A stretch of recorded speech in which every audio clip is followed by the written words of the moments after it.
जी अस्सलाम वालेकुम। जी दोस्तों, क्या हाल है? मैं अब्दुल मालिक अवान सियालकोट से। कैसे हैं आप? खैरियत हैं? अल्लाह ताला आपको खुश रखे, सलामत रखे।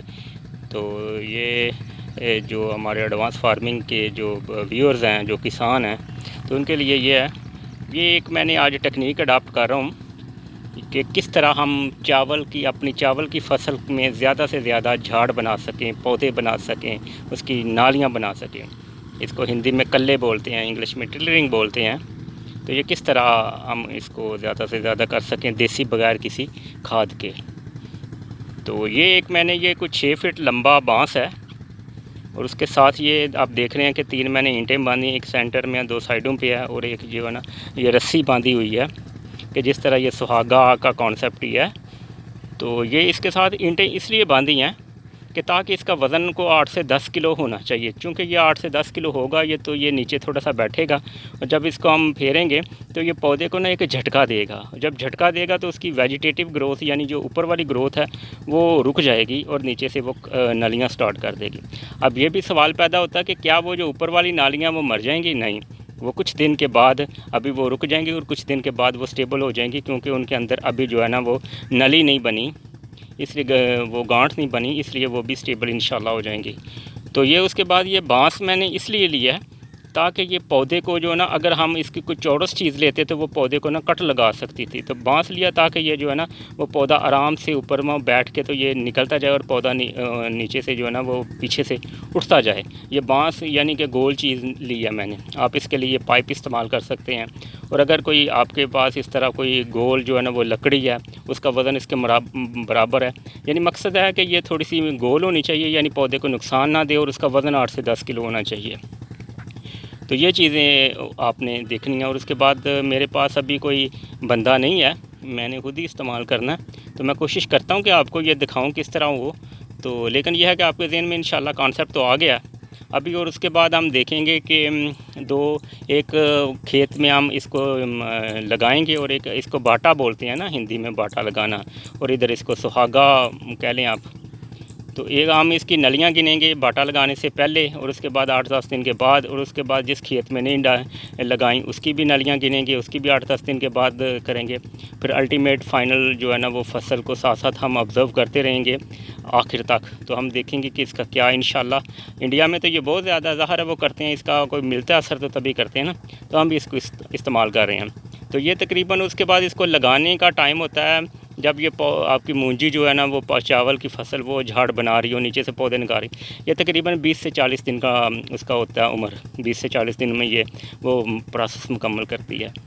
तो ये चीज़ देखिएगा आप। और उसके बाद नीचे उसके पानी होना चाहिए, ताकि जो है ना वो पौधा पानी में एक दफ़ा डूब के बाहर निकल आए। और उसके बाद उसके ये भी देखना कि बहुत ज़्यादा उसकी जो ज़मीन है नीचे, उसका पौधा नीचे से मज़बूत हो, ताकि वो दोबारा उठ सके। ये ना कि बहुत ज़्यादा आपका जो पौधा वो नीचे से अभी मज़बूत नहीं है, आपकी जो ज़मीन है वो बहुत ज़्यादा नरम है नीचे से, और आपका पौधा जो है ना वो मज़बूत नहीं है। ये भी आपने चीज़ देखनी है कि पौधे के नीचे से भी मज़बूत हो, ताकि दोबारा वो उठने के भी काबिल हो। तो देखते हैं, इंशाल्लाह साथ रहिएगा। जी दोस्तों, तो ये ऐसा है कि ये आप जो राइट साइड पे है इसके भी तकरीबन 20 नलियाँ अब, और ये लेफ़्ट साइड पे इसकी भी 20 नलियाँ हैं। तो मैं लेफ़्ट साइड के ऊपर ना इसके ऊपर लगाऊंगा, ये जो राइट साइड वाला है इसको छोड़ दूंगा। एक ही जगह पे है, एक जैसी ज़ाहिर है इन्वायरमेंट है, खाद है। तो हम देखेंगे कि इन दोनों में एक ही खेत में इनका क्या असर आता है, फिर डिफरेंट जो दूसरे खेत हैं उनमें क्या असर आता है। तो देखें जी, इसके ऊपर मैंने मुकम्मल भाटा लगाया, यानी सुहागा फेरा। तो ये तो खैर चावल की ना फसल, ये मेरी ये वाली फसल थोड़ी सी बड़ी है, दोनों सुपरी हैं। तो ये उससे तकरीबन कुछ 7-8 दिन छोटी है, तो ये मुनासिब थी। इसके ऊपर जो है ना वो थोड़ा सा, चूँकि ये बड़ी हो चुकी है, ये नीचे तक नहीं जा रहा, लेकिन इसके ऊपर भी मैं थोड़े से एरिए के ऊपर मैं जो है ना वो फेर रहा हूँ, ताकि इसका भी रिज़ल्ट देखूँ। और उसके ऊपर इसकी थोड़ी सी ना ग्रोथ, जो वेजिटेटिव ग्रोथ है वो ज़्यादा हो गई है, यानी ये पौधा थोड़ा सा लंबा हो गया।